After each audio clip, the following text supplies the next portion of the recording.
morning. The same spirit of recognition. We as AMEs, our conference year, the year that we use to measure our work is a little bit different than the calendar. We go from May to May. So when you had heard the announcement about the annual conference, that's when we start our year. And for those who are not AMEs who don't know, every office in the church is vacated at the end of the conference year. Every office is vacated and has to be refilled. And that includes the pastor. And we have asked during our quarterly conference that we might have our pastor come back.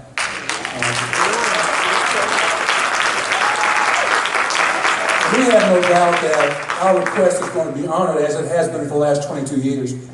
And so part of our church family tradition is to come at the end of a conference year and to offer our acknowledgments and appreciations for the work that's happened just in that 1 year. We don't want to go back 22. We can, but we're going to just look at 1 year of work for our first family. And so to that end, we're going to do that on May the 27th at 1 p.m.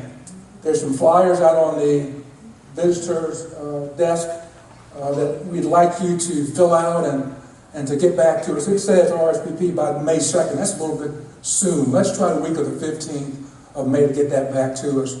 And we'll also send out some email notifications which you can respond to via email.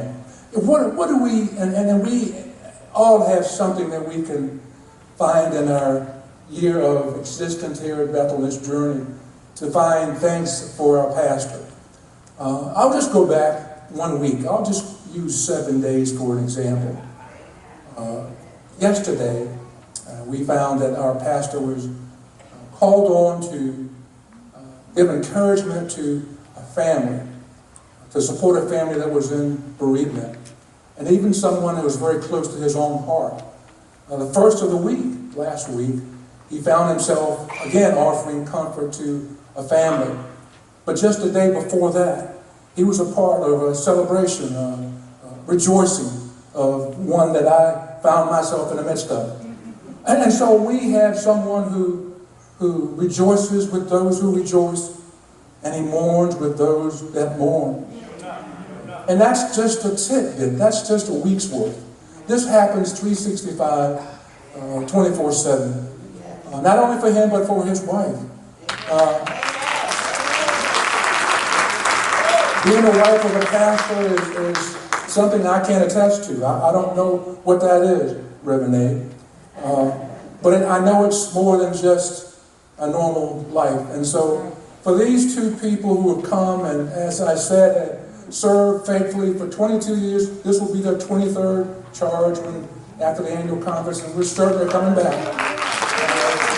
We just ask your participation. Please come. We need you to fill these things out so we can have adequate accommodation and sustenance for repast. And we just want you to do what you do and what you've done before. One last thing. We and you have been very faithful to support these special days that we've had. For example, Women's Day, we were very faithful to support the efforts and the assessments that were levied against ourselves for Women's Day, and I know you're going to do the same for Men's Day. I'm asking you, let's make it Pastor Day. Let's make it Pastor Appreciation Day. The same kind of support, the same kind of assessment that we levy upon ourselves for that, let's consider that for our first family. What do you think about that? Thank you so much, and I know you're going to do what you've done in the past. Thank you, Pastor.